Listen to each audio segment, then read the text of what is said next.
शनिवारचा दिवस आहे. दोन्ही मुलींना सुट्टी असल्यामुळे आज निवांत सगळी कामं चालली होती. आज काही नाश्त्याला केलंच नाही, डायरेक्ट स्वयंपाक करायला घेतला. पावट्याची आमटी केली, चपात्या केल्या आणि डाळ कांदा करून घेतला. आणि नाश्ता बिष्टा करायच्या भानगडीत पडलो नाही. 12-12:30ला डायरेक्ट सगळे जेवायलाच बसले. तर जेवायला बघा मी इथे काय काय बनवलेलं आहे. दोन्ही मुली पलीकडे बसलेल्या आहेत आणि मी अलीकडे बसले. एकेकाला ताटं वाढून देत आहे. तर त्यांचं चाललेलं आहे की मला ही भाजी नको आहे, ते नको आहे. ह्यांचं ताट वाढून घेतलेलं आहे. आधी मुगाच्या डाळीचा डाळ कांदा केलेला आहे आणि चपात्या केलेल्या आहेत गरमागरम एकदम. त्यानंतर पावट्याची आमटी केलेली आहे बघा, शेंगदाण्याचं कूट टाकून.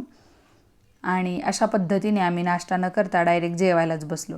शनिवारची सुट्टी असली ना की मुली पण अगदी निवांत असतात. मला बरेच जण मेसेजमध्ये विचारतात की ताई तुम्ही कुठे राहता? मी पुण्यामध्ये कात्रजमध्ये राहते. हल्ली 1 ना 1 मिनिट दिवसातला युटिलाइज करण्याचा विचार असतो. त्यामुळे प्रत्येक काम करताना म्हणजे कपडे भांडी सगळं करताना कानामध्ये हेडफोन घालून मी ऑडिओ बुक ऐकत असते. म्हणजे यूट्यूबला वेगवेगळ्या पुस्तकांचे जे रिव्ह्यूज किंवा पुस्तकं वाचलेली असतात ना ऑडिओ स्वरूपात, तर ती ऐकत असते. म्हणजे त्यामुळे काय होतं, वाचन पण होऊन जातं आणि आपला टाईम पण गेला कसा कळत नाही.